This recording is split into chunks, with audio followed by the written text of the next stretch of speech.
Karen, Yes. you have always been the angel of this show. Ooh, I like that. Graceful, radiant, endlessly patient with me. What do you want? Not to You mention, want something. Not to mention the fact that it's been confirmed by multiple sources that you are an actual angel walking this earth, right? Today, things are about to get celestial level awkward. Oh. Because we're being joined by another actual angel. Like wings on vacation, halo undercover, divine mission on earth kind of angel, just like you.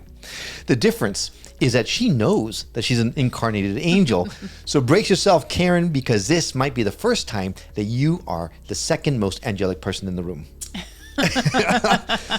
She's had near-death experiences, chats with the multiverse, and plays in the quantum field like it's a trampoline park, and somehow still manages to keep her divine sense of humor intact, which is perfect for the show. We're peeling back the layers of reality, and, spoiler alert, they are holographic. Ooh, I like that. So if you thought this episode was going to be subtle, you might want to recalibrate your vibration, because an angel's hammer is about to drop on your collective heads, and this episode of the Skeptic Metaphysicians is one that you will never live down. Oh, boy. My name is Will. And I'm Karen. And unlike Mulder and Scully, We both want to believe. so we've embarked on a journey of discovery. We've talked to people deeply entrenched in the spiritual and metaphysical world. We've thrown ourselves into weird and wonderful experiences. I even joined a coven of witches. And wait, you joined a coven? Yep, all in the interest of finding something Anything. that will prove that there's something beyond this physical, three-dimensional world we all live in. This is the Skeptic Metaphysicians.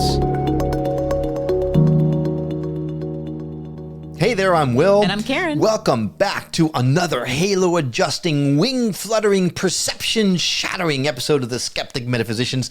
Today's episode promises to be a multi-dimensional joyride into the layers of reality itself. Our guest is an actual angel incarnate. Ooh. Yes, an angel in a human body, Karen, who's here on a mission to help us remember who we truly are. From childhood encounters with ghost children and celestial choirs to near-death experiences that reawakened her gifts, Rachel has always lived with one foot in this world and one in the beyond. Nice. Now, as a professional channel, she communicates with angels, ascended masters, high vibrational ETs, and loved ones on the other side, all while cracking jokes and keeping things surprisingly grounded. She's here to show us how you can connect with the divine, even if you're not sure that it exists, and how our so-called reality may just be one holographic layer of a much grander cosmic puzzle. I am beyond excited to welcome to the show Rachel Corpus. Rachel, how are you? Oh, I'm all sorts of things today. How are you? I'm not sure. I'm a little afraid to ask what the all sorts of things might be. So, Well, I'm excited after that I'm introduction. All of it. Yeah, I'm excited. right. Let's go. yes. So the bar is set relatively low. So I don't know. I mean, that intro, I feel like I need to go like put on a sparkly dress or something and put on a push-up bra. Holy shit. well, I'm on board for the dress. I'm not sure about the push-up bra though, because Yeah, you're not allowed to be on board for that. No, I'm not. Not allowed. Well, they are either. We'll just keep it as planned. all right, Rachel, this is going to be a perfect fit, I think, on our show. Thanks We're for excited to having have you. No, it's an absolute pleasure. Let's get right to it. Right? An angel, like I can almost see your wings coming out, sprouting out of your back. How did you find out? How did you learn for a fact that you are an angel on the world, or did you just always know? Well, good question. And I am a skeptic myself. I ask myself, am I a skeptic or am I a realist or am I a jerk? All three. Sounds like she's talking to me. Well, I was one of those little kids who could see spirit, and a lot of children are that way. Cool. When I was 4, my family was in a car accident, and I had my first near-death experience.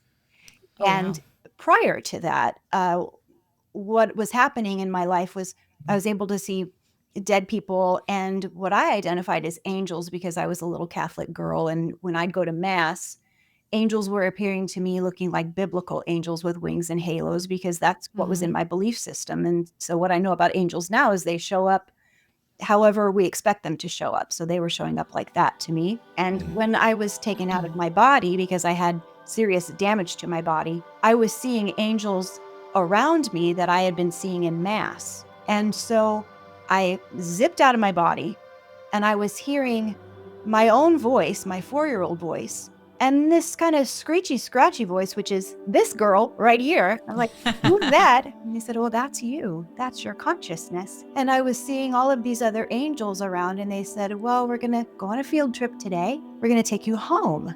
And they took me to the Seraphim realm and they said, this is who you are.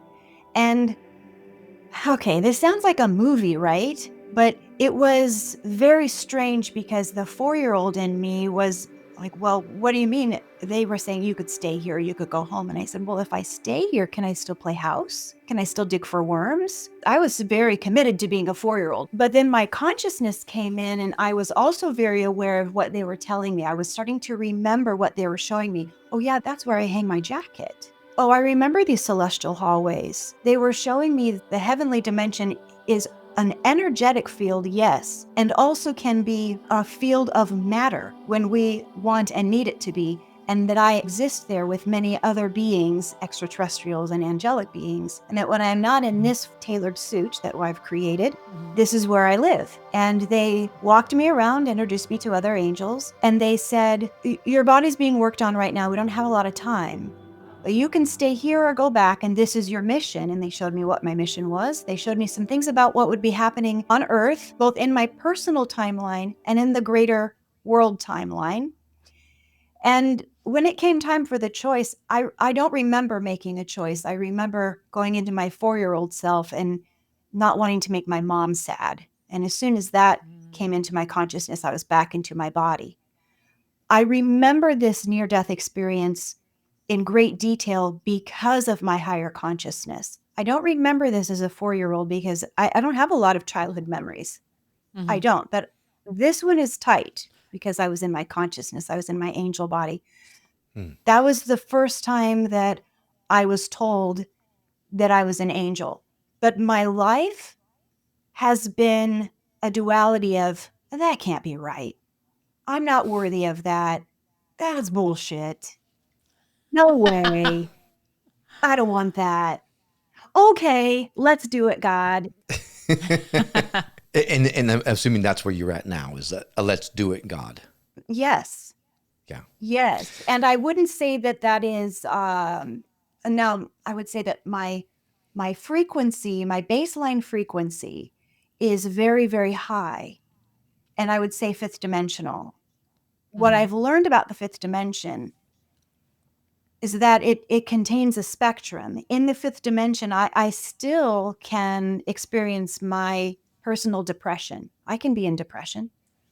I can have arguments with my husband. I can be present with my children when they're going through their stuff. I don't experience that as going back into the 3rd dimension and wallowing in that. That to me is still 5th dimension. Yeah, just a regular human body experience that everyone experiences, whether they're 5D or 3D or 7D or 15,000D, right? If you're on this world, you're going to have a physical experience. That's where all that comes from. That makes perfect sense. Yes. Now, do you remember, after your near-death experience when you were 4, did you move on from that point with full memory of what had happened? Or did this come back to you when you were older? Because at 4 years old, I don't remember any dang thing. I remember a couple things. Well, that's because you're an angel. Yes, as an angel, we're constructed a little bit differently. So, See? yeah, you remember this, I'm sure. You've experienced this. The strange gift of the car accident was my brain was damaged, and so this is not scientifically backed, but the way my angels explained it, because I also have 2 guardians with me who are, sometimes I jokingly call them my coworkers, but they've really walked me through this my whole life. The way they've explained it to me is that the part of my brain that I didn't need anymore made space for my growth. And so the parts that I couldn't use anymore for academics, I started to, I think, really use that part of my brain to remember all of my other lifetimes, to be able to move into the vibration of the future timelines, to remember my near-death experiences with the fidelity that they were shown to me, to do all of those angelic things. So yes, I was able to remember, but also as I grew, I'm still a human. I have my ego. So my job was to work in my own timeline. Let me say that better. To work on my shit so that I didn't layer in, okay, that happened, but I was also dealing with all my own stuff. So I need to remember it the way it happened and not the way I think it happened. Does that make sense? Right. It 100%. And in fact, many times I've mentioned that I believe the brain is just a filter. Yeah. If we were able to fully comprehend who we are at large, we would not survive it. So our brain acts as a filter to get us to the point where we can actually deal with the crap that we can actually deal with. And so we don't remember the grander part of who we are. We're not supposed Your near-death experience, I would assume, shifted that filter a little bit. So now you've got a more direct line to these kinds of things. It makes perfect sense to me. Yeah, we're here to remember our divinity. We're here to remember that we are not. This is my mission. We're here to help each other remember that we're not separate from love. We're not separate from the source that created us. That's why we come here, and we come here in the costumes that we designed. Whether we designed ourselves to be in a tree or a beetle, or a person, or wind, that separateness is the joke. But as we remember, we don't remember too much, because if we remember too much, well, then we're off course. We only remember what we allow ourselves to remember, even when it feels like too much sometimes. It's not too much. Even if you feel overwhelmed, stick with it. It's like that video we just watched with Bashar, who says that like I suffer from migraines. And they said that people who suffer believe that as their vibrational rate increases, they expect things to get easier, but it doesn't. It actually gets more challenging because you can handle more. You can understand it, Because you are ready. That I don't want. That's the opposite of what you wanted to hear. I want a refund. And also, when you are in tune with your vibrational frequency, you can move it as a dial. So even though you are more in tune with vibrational frequency and you can accept more, you are also in control of your frequency. So you can say, all right, frequency, here I am at 100%, but I just want McDonald's today. So I'm going to tune down at 2. And that's my sovereignty. That's what I want today. I am not downplaying my sovereignty. I'm not less than. This is my choice. Right. You're in control. I like that. I like that a lot. I think my dial's out of control. Is it broken? I have Perfect control. The numbers are rubbed off. I've got no control of my dial. Yeah, it's like, am I on the top level? Am I on the bottom level? I don't know. Yeah. I have to just make probably. You've incarnated so many times, the dial's like maybe it's a little. Yeah, it's just one quick little aside to this that I have to mention, because I really appreciated how you said, you called our bodies a tailored suit or a costume. I have such issue with people calling it a meat sack because it is actually this wonderful tool that enables us to get through this lifetime to experience it. Without it, we couldn't, obviously. So we have to revere it, even if we don't like how we look. It's more than just a meat sack. That just I cringe every time I hear that. I do too, and it's come out of my mouth a couple times. I have said it, and when I say it, I can feel my body go, "Oh, why did you say that?" Yeah, I don't. It doesn't align with me either. I get it, but I don't like it, and I don't like it. And the other thing that I noticed is when I started to talk about the body differently, I noticed that my body was able to heal itself. When I was calling it a meat suit and it was resonating more like a carcass, if I was not feeling well, it had the resonance of illness. But when it's something that I created, well then, okay, I can embellish it. Okay. Yeah. Put some lipstick on that. Okay. Right. Put a little Jam it pocket up. square in there. Yeah. Exactly right. Yeah. Right. Exactly. No, I love that. Yeah. Okay. So it's not very often that we actually have an aware angel, Oh. incarnate angel with us on the show. We have an angel constantly, but she's not really aware of it, or she's refusing to acknowledge the fact until anyway. But so it's not usual that we have it. Now that we have an angel amongst us that is awake, we got to go cosmic. You're right. We got to ask the cosmic questions. You mentioned that reality is like this holographic thing with many layers. Let's dive into that. What? Huh? What does that mean? All To right. put it in other words. All right. All right. Well, the existence that we live in is made of haptic feedback. Okay. And if we were to put that into Archangel Gabriel, I'm going to ask you to come and kind of scoot in with me in my chair and work with me here. Okay, so this hurts my Rachel brain. This hurts my ego brain. But every time you think of something or need something, it shows up right before you need it. And you can feel it in your body. Because the hologram that we have created as a collective consciousness, as little sparks of God, or with God with skin on, we made it all together. And what we decided is, if we need a place to sit, we're going to have that. If we need a place to live, we're going to have that. But what it actually looks like, this is the part that hurts my brain. When you drive away from your house, it's not there anymore. When you get ready to touch the apple, it's not there until you touch it. Everything is haptic and experiential. That's the holograph. We believe it's so firm that it looks and feels firm, but it is not. Everything is made of frequency. Everything. Everything is made of energy and frequency. And it all comes from the main frequency source, which is source.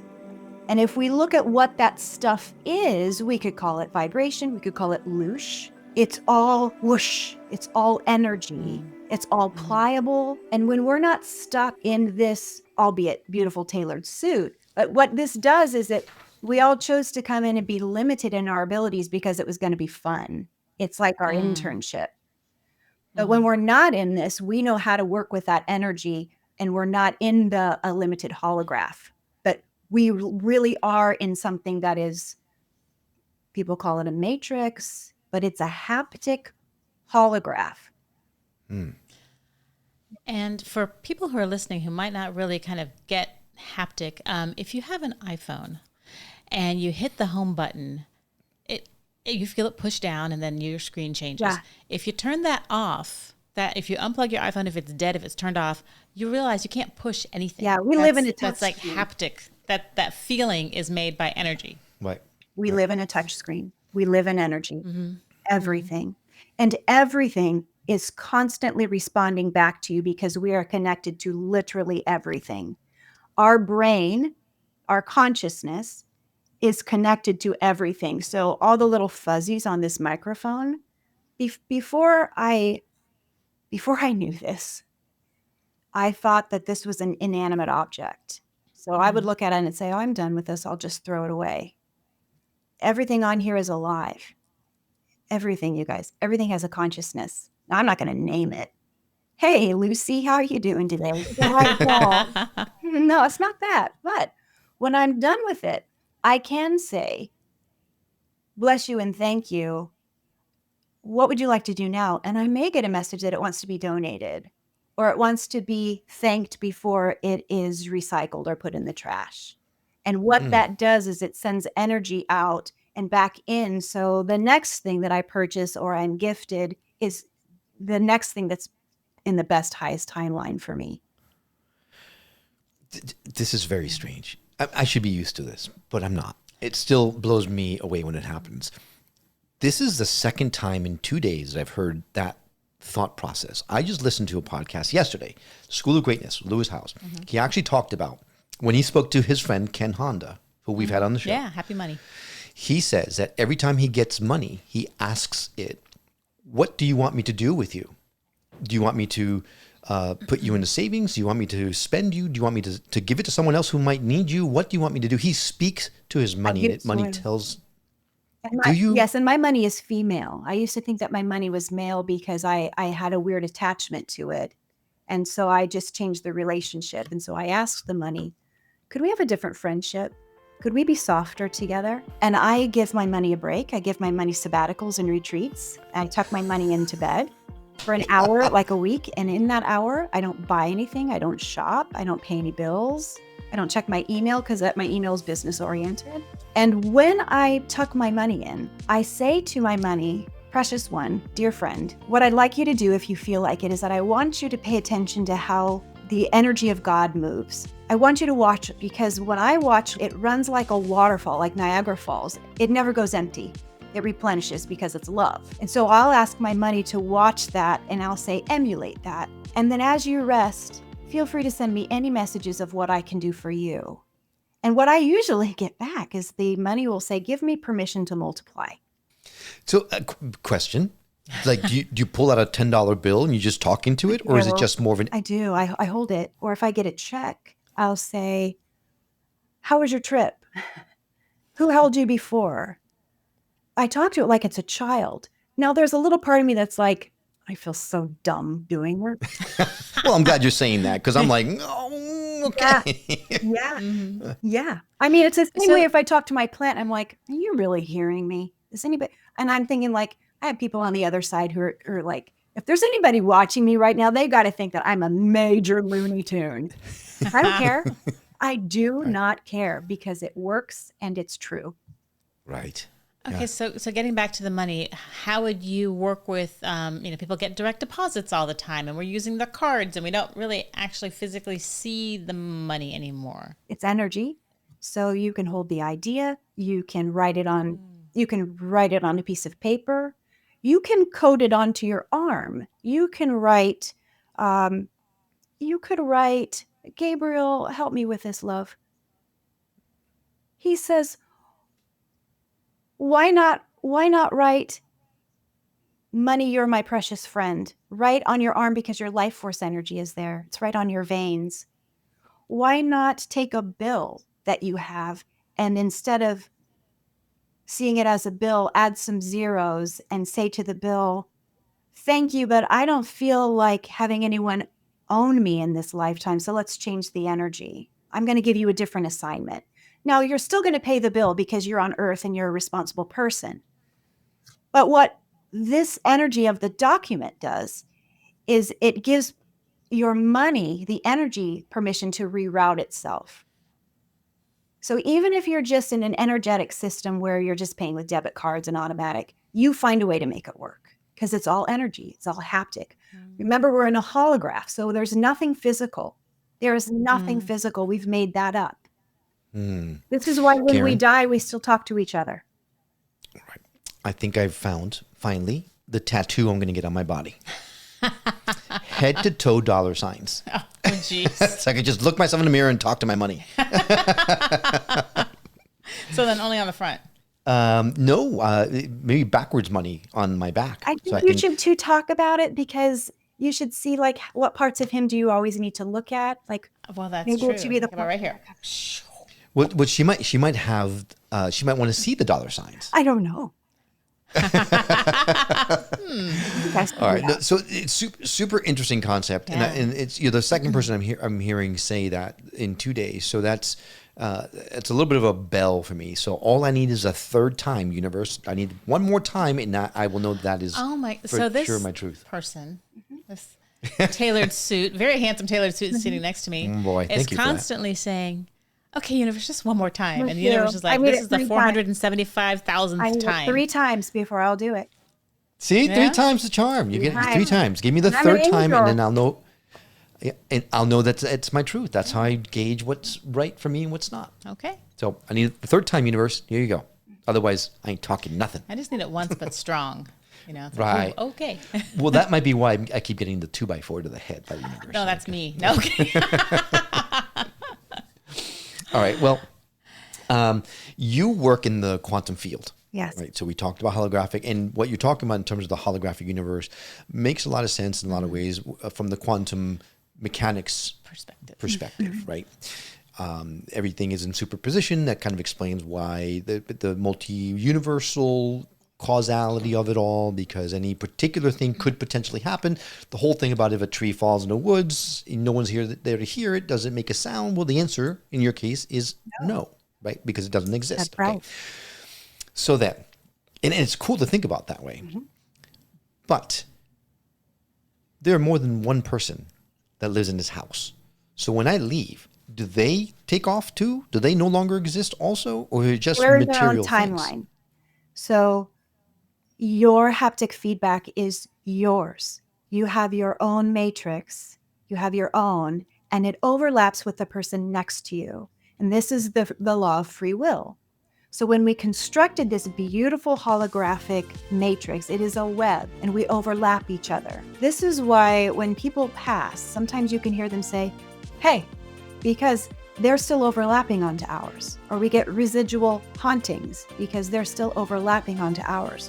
So at this point, we don't have one solid timeline where there's just one sovereign being walking around, stomping around. We're just watching one movie. We have an infinite amount of movies playing, and it's all of us. So when you change yours, you're watching it from your perspective. That's your haptic feedback. That's your holograph. And because we are in a collective, shared, collaborative community, we're able to see it for each other. So let's say you don't pick up your socks, your wife's going to notice it. Let's look at it this way. We have our personal holographs that can overlap into everyone else's because we've committed to free will. So what I love about that is I have sacred contracts with my children, with my husband. And so my growth affects their growth. There's emotions in this. It's not just technical. It's also spiritually and emotionally based. And so even though you might assume that a tree falls in the forest and no one hears it, if someone else is right there, their timeline can also be witnessed by someone else and affect it because of quantum entanglement. If we get really technical, free will affects that, and a whole bunch of things that I think are above my pay grade. You're an angel. How possibly more higher can it go? There's just some things I don't understand. And I am in the Seraphim realm. So really what my job description is I prepare people for their incarnations. Okay. Yeah. All right. So can I ask you a question? Yeah. Why did you make me fat? You did it. And you're not fat. Yeah, but you were going to prepare me. Your blueprint. I have access to your blueprint. Do you? Oh. That's part of what I do as a Seraphim. So when we talk about things like your matrix, what that includes are your personal choices from all of your lifetimes, including this one, and why you chose those and how it serves you today. So when we talk about your question about like what happens in your life and is it noticed by other people? Yes, it is, because when you chose your body type, you chose it because in other lifetimes, you've always been the warrior or the protector. And in this lifetime, you didn't choose to do that, but your body is still housing that. Your body is still creating something very much like an armor because you knew before you came into this body that sometime in this timeline, there would be an integration of other planetary beings coming into this earth, and that you would be choosing a partner and other soulmates in your soulmate group that you would not need to protect this time, but you would be helping to advocate for and empower. And that as you had a chance in this lifetime to not just stand at the door with a sword or a rifle and protect while perhaps Karen was making the potions at the cauldron like she was in other lifetimes, well, you stood at the door to make sure she was safe. This time, in this lifetime, you get to turn in and actually participate. So you're not really the skeptic, and you're certainly not behind. You've been doing something different in the other lifetimes. You have been watching, they're saying, the You've been watching the fields to make sure there's no predators. You've been the warrior. So when we look at your question about why this body, this is your armor. And you chose it kind of assuming, well, I need to have some sort of protection in case I need it. But the soothing balm there is there won't be any protection needed. And you could start to tell your body, hey, calm that down. I want to create a different shape now because I don't need this armor here. I don't need it here. I don't need to save for later. You are an endomorph. Look up what that means. My computer IT department won't allow me to look up words like that. Sorry. I don't know what it means. I don't know. But they said look up endomorph. It'll match another lifetime. Changing from the inside. I don't know. So like exoskeleton. Endomorph. It's something that served you in another lifetime and you brought it with you. But that's something that we can see in your blueprint, that you chose it both to help you and also something that you're growing out of because you don't need it anymore. And see, when you ask me about the funny timeline question and how it kind of collaborates with other people, see, you and Karen, since you're soulmates, she has access to that blueprint as well, not necessarily in detail, although you could access it in meditation, but she's going to feel it. So every time you say something negative about your body, she doesn't have to say, you look fine. She can say something deeper like, well, talk to it. She can put she can do energy work. She can help reroute that track for you because you, as a sovereign being, have already chosen to reroute it. If you had chosen, well, this is my lot in life, this is the way it is, your body would say, no, this is the suit. This is the car. This is the meat suit. You would be in a meat suit versus something that is actively waiting to create. So I need to stop you for a second. Yeah. And turn to my partner in crime. Yes. And say, how valid is that?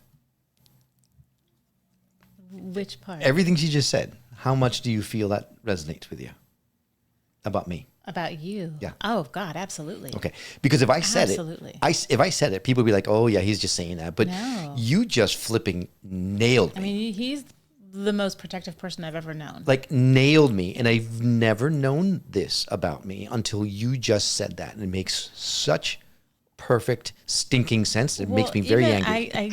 I don't anymore, but I used to give him such a hard time. Like at restaurants, he wants to sit facing the door. He wants to know who's coming in. Yep.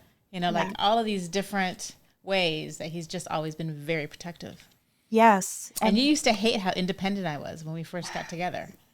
Not that I hated it, but I wanted to be a partner and be able to. I wanted you to be able to protect me. I wanted you to be able to lean on me to allow me to help you. But that's a totally different conversation. But that's amazing. That is amazing. So first of all, thank you for that. Of course, my pleasure. It's not wonderful prepared. to see into your timeline because you've always worked together. And this is a really interesting way in this lifetime how it shows up. It's very cool. Yeah, it is very cool. Wow. Yeah, we agree. We talk about that all the time. Well, is this something? So you just read the blueprint, but can you look into what's coming also, or is it just Always. I don't Ooh. always like it. And sometimes I don't see it on purpose, but it's shown to me. That's happened my whole life. So What would you like to know? Oh God, I don't know. That is a I don't know loaded if I want to know question. things because it can be scary. Yeah, Let's it can be start with scary. a disclaimer that the future is fluid. We have, when the angels say that we have free will, let's define that first. Free will is a great gift that allows us to both, our angels we each have guardian angels. Those guardian angels, they cannot get in the way of our free will. They help to keep our pre-life choices, like our blueprint. They keep that in our mind and in our heart, in our higher conscious and our subconscious. They help remind us of it. So that if something goes like really off kilter of our free will, they kind of bring us back. They can do that kind of stuff. But when we look at the future, there are things that they cannot change for us. Like if someone in our soulmate group or if we have a teacher or something that abuses us, that's their free will and it can really change our course. So sometimes when we look in the future, if it's really far ahead, that can drastically change because we don't know what's going to happen in that person's future by the time we get there. So I do want to say that because free will, I love Archangel Michael because he can be so spicy. He says free will's a bitch. It is. He'll put It his sword in and absolutely say is. free will's a bitch. And he'll go take a shower. Yeah. At least he's got that sword to protect himself. Yeah. We got nothing. No, we got you. Okay, so I have a question. And it's more of an esoteric sort of. So no in the future stuff? No, You this know? is future. Oh, okay. But it's all about me this time. Okay, good. Okay, so when I was, so Will talks about people that have said these things about me. And when I was in college, I remember having this dream. I was at a girlfriend's house and I fell asleep, and all of a sudden it was just pitch black. Like you can't see your hands in front of your face black. And I could hear like this. And I started focusing. I'm like, hello? Is someone there? And then I heard this, she's not ready yet. And it was like this whoosh. And I woke up and I couldn't even sit up because I had no strength. And since then, I've had a few dreams, beautiful, very interesting. Things happen a lot in dreams. But as far as like having an actual knowing, will I ever have that knowing? Okay. And I have your permission to look, obviously. Yes. Okay. Yes. And the real question is they want you to think about what is the method that you want the knowing to, how do you want the knowing to come to you? Because I'm looking in the future, but let's also look back for a moment. Mm-hmm. The way it came to you in other timelines was by force. Once or twice, there would be an emperor or a father figure, an authority figure that would say, we need to know now. And so your gifts you had to squeeze them out to help someone. And it's not going to be that way this time. So you will come to your knowing through peace in your own timeline. So you get to create an agreement with the universe, with your God, your guides, that when this comes to you, it is in complete peace and love, which is your vibe anyway. On your best day, somebody on the other side said, and they laughed, on your best day, it was a man. It was like a Spicy. Yeah. And then there's also more extraterrestrial stuff coming for you in this lifetime, and they want you to get through. It doesn't really feel like fear to me. It's not fear. It is feeling through the different frequencies of the different beings. And the way they show it to me, it's a funny way they show it to me. It's like, did you get the JCPenney catalog when they used to print it when you were little and you'd look through I'm looking through a catalog and I'm going through like the lawn section feels like this. Feel that. Then go to the toy section and go to the beauty section. They're saying every extraterrestrial gang, they said gang, you work with has a different frequency. And right now you're feeling everyone as, y'all come, I'll help you. And they said, we want to work with you more as individual. They said gangs, which to their, I said define, and they said it'll be smaller groups because you work on committees. No, councils. Sorry, wrong. Councils. And then I'm asking if there's an event. And they said, no, you didn't ask for an event to wake you up. It's cool, calm, collected over a course of time. So it's more about you building practices that feel good to you. And you're awake when they happen. It's not a lot of, I woke up and this happened. It's, you wanted to be conscious for it without psilocybin and stuff like that, like really conscious.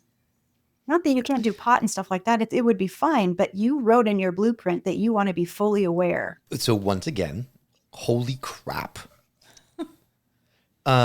She's always been concerned about losing control. She always wants to be aware at all times. That's why she hasn't done the psilocybin or the ayahuascas or anything like that, because she doesn't want to lose that control. Wow, you didn't write it in. Right. And on the rare occasion that an entity comes through her, I have said how many times it was a different energy. Yeah. It's a different energy each time. It's not the same entity came through you. You are scaring me, Rachel. I have that effect on people. Yeah, I could see why. Wow, that's incredible. Nice job. Not often that we are blown away by someone who, when they say something, and you just blew me away. So, I love her. Okay. So that is a future thing. We won't burden you with any more future I stuff don't because care. the audience, well, but the audience might get bored. It's like, okay, Okay. Yeah. Okay. but they're like, all right. Move on. it's always about Will and Karen. It's always about them. What about me? Okay, so let's talk about them for a second. Right? Some of the people are tuning in to the show, whether they're listening to it or watching it. They a lot of times come because they are seeking answers. They don't know what the answers are. They may not even know what the questions are, but they know that we, yeah. So at least we give them a place for them to get the questions asked without fear, because this is a very comfortable space. And argue. And a lot of I Yes. disagree. Please do it, people. Yeah. I won't Yes. even read Yes. it unless you want me to. Disagree. This is a safe container for it. Yes, Do definitely. it. So here's the question that I have for you, because I've heard it many times. A lot of people who come to the show don't really even know what they believe. And one of the biggest question marks out there is the G word, right? God. Yeah. What if people come to this space and they don't even know whether God is real or not? How can you answer them? Oh, wow. That was a great question. No one's asked me that before. Well, there you go. Welcome to the show. Thank you.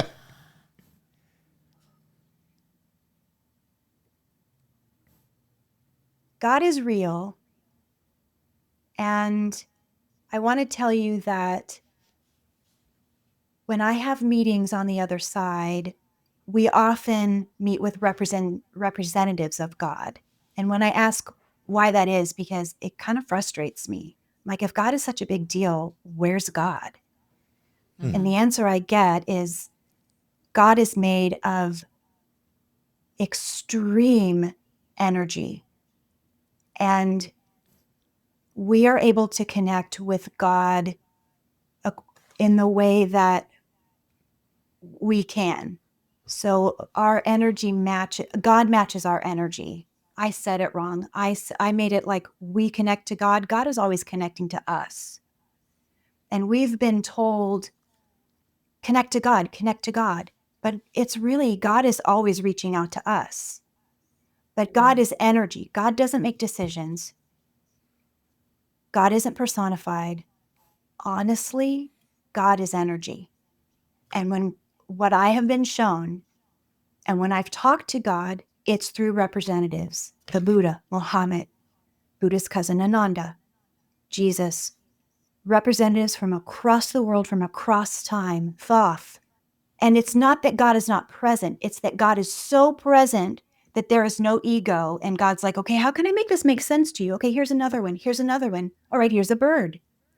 I have never seen God as a man on a cloud, because that doesn't work for me, but it might work for somebody else. Because when I work in hospice, or I'm crossing people over, or I'm working with the dead, I always ask them, how did you see God? Hardly ever the same answer. And some of them say, I didn't see God at all. I don't think there is God here. Fair enough. How did you feel? I felt love. Okay. But no one is ever turned away. That's the thing. No one is turned away, and there is no hell.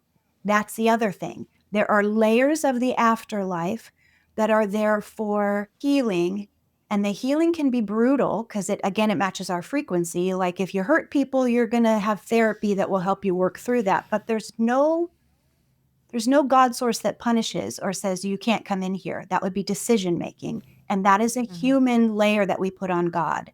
That is a religious God. And God is not religious. Angels are not religious. We're not religious. We're not bound by rules. We are spirit. So there's no judgment. There's no judgment. There's no personification. It is energy. And if we take this a step further, we as people, we're not, I don't think I'm crazy, guys, when you listen to this, but we're not people. Nobody here on earth that I've met is human. I've never met a human. I have never met a human. If you unzip your human coat, every being I've met is from a different planetary system, from heaven. I've never met a human. And when I look deeper, I see the God spark. No matter what they're going through, if I'm visiting and they've done a heinous crime, I can always see the God spark. I've always seen God in every single rock, person, horror movie. One of the things that shocked me the most when I read Conversations with God was when God said, so that you know, Hitler is in heaven. Yes, I've spoken to Hitler. I speak to Hitler, and I speak to Archangel Lucifer a lot. What was your first encounter with Hitler like? Was it unexpected, or were you just I like, "Oh, asked. I get it. I was in high school and I was reading Anne Frank, and I was questioning God. I didn't think God existed. And so in that moment in my life, I thought that the angels and the universe were working together. I thought it was more of a management system because of what I had been shown. I had been shown, well, this is your locker, this is your desk, and it was all very matter of fact. And I was really locked into that. And of course, I was going to high school, and you show up at 8 a.m. and you do this and you turn your homework, and it was all very transactional. And then we were learning about the Holocaust. And I was like, well, where's God? There's no God. How could God allow this? That's where I was. So then I was able to channel, of course. And so what I did was I asked Hitler if I could talk to him. He came through as a very pimply teenager who was abused in a very bad way, a very personal bad way. And he was saying that he was in his version of hell. And he told me that in college I would read a book called Dante's Inferno. And he said that that is his experience, that everything that he did to people from childhood, hurting a squirrel, everything that he'd done, he is now experiencing, and that will be his eternity. But he is not absent from God. He has meetings with the God source every day, but the God source he meets with are the representatives of the people that he hurt. So I asked him if he thought it was heaven or hell, and he says, I don't know, but I'm told it's heaven. Right. Because there is no hell, right? It's no all hell. heaven. But he It's couldn't all tell the heaven. difference. So Oh, then, boy. if it's healing, Yeah. then why would it be eternity for him? Like, will he never heal? That's where he was then. When I checked with him later as an adult, he caused so much. He's still in that loop. He will be, because I don't know if eternity is correct. That's what he said to me then, and he's still living out the war crimes that he committed. What I know about God's source is that you are never stuck in punishment, because that's not God's way. All you have to do is be in the vibration of love, and there you are. There's your expansion, because the real meaning of the word heaven in Hebrew is expansion, mind expansion. So when you reach the frequency of love, when you match God, you remember who you are. It's not what we have been told, where God, can you come rescue me? It can be that if that's your belief system, but it is actually remembering of, this doesn't have to be my hologram. This isn't my hologram. This isn't my reality. I can do differently now. So when I've met with Hitler since then, he's not that pimply boy anymore. He's an elderly man, and he holds babies. He pets animals. He's different. He's in a different learning phase. So it's like a self-imposed torment. that he's So gone maybe through. he has to undergo, once he realized and underwent these experiences, how horrible it was for all of these people he affected. Now it's a matter of getting through that and forgiving yourself. And maybe that's something he'll Yes, never and get to do. realize that when he was undergoing that, he was in a holographic dimension that he did not know he was Hitler. When he was in that, if he was a little girl who was being hurt in a concentration camp, he fully thought he was a little girl for those years. He didn't think he was Hitler. Like, okay, today I'm going to be a little girl for therapy. No. His angels, this is his therapy. His angels created a dimension for however long, because there's no time in that dimension, in that heaven dimension. We're talking about the fourth dimension here. Yeah. They created something where he's fully immersed in what he created, what he's responsible for, either hands-on or decision, what he's responsible for. And he's still in that loop. But I don't see him directly in that all the time, because there's he showed me, he plays There Is a Balm in Gilead. this hymn, and it's playing in the background, and he's humming to it. He's by himself, but he's holding animals, like therapy animals and babies, and the babies aren't there for him. He's learning how to nurture. Well, good God, I don't want to end the show on that note. So, I know. no, it's not. No, I asked the question. Yeah. So let me just do a follow-up question that will hopefully get us back into, right? Angels. Yeah. How does your husband handle you? Oh, actually, you guys remind me a lot of my coupleship. Yeah. You probably get it, but that doesn't help the audience at all. Oh, that's really nice you asked that. That's going to make him feel really good. Well, of course. I mean, he's married to an angel incarnate. How? Yes. So I know his trauma. So how does he handle it? So I can get to that place. Yeah, he's also on his spiritual journey, which is very helpful. We're celebrating 20 years of marriage this year. Congratulations. Together. Yeah. Wow. So we've been together longer than we haven't, honestly, just about. When we were first together, I was very strange, but I didn't really tell him all of my strangities, all of my weirdisms. But he knew that I would talk to animals, and he would know that I would occasionally say to my spoon, "Be good to me." I was just kind of a quirky little freak, right? And I didn't hold it back from him intentionally. My spiritual journey was more matched to raising my children and survival. I spent years as a public school teacher. And then I went into seminary. I was a minister, and we were just getting by. And there were years we were paycheck to paycheck. So there's not a whole lot of, let's meditate. There's what's your that. But as we were, and we fought, we had a hard marriage. As we were better to each other and our lives got better, and as I was better to myself, I got more honest with him and I trusted him.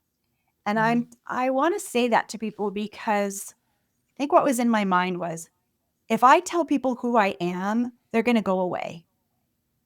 If I tell people who I am, they're going to make fun of me. Hey, you know what? That happened. People do make fun of me and people have gone away. But I'm also employed by Source. And so everything that's happened, none of that has truly harmed me. None of it. And I have learned that when you are in this, like we said, haptic holograph, you are creating it. And so with me and Ed, my husband, what we do is we communicate. And if it's getting too weird, well, we get into the 3D a little bit. We go to the movies. We have a hot dog, right? We just live. And he is the most supportive person because he's real. And I just read the room. I can't always say, oh my gosh, I had a conversation with aliens last night. I can't always tell him that because we got to pay rent next week. Yeah. So we're just living through it. But I also know, and he knows, that there's sometimes that I'm kissing him and I get a flash of who he was in the last lifetime. That'll make it interesting. Yeah. He knows it too. And I am so glad that we have that for each other. I could talk to you literally for hours on end. So me too, guy. We've got to get you back on the show without question. Yes. So before we go, if someone wanted to dive deeper into who you are and the things that you can do, and I know we're going to because we need to know the future, but no. How can someone connect with you? Well, I have a podcast that I'm really proud of, and it's called Angel Talk, and it's where podcasts are. But I really enjoy it because I feel like it's 20 or 25 minutes where people can just go on a walk and listen and feel love. So I invite people to listen to that. That's perfect. Yeah. And then if you'd like to go further and have a conversation, I have a website. It's my name, rachelcorpus.com. And I teach some workshops sometimes, and I do sessions. This is my life. I don't do anything else. Hi, I'm an angel. This is it. Well, you're amazing. Thank you. You two are wonderful, and I've been looking forward to this for a long time.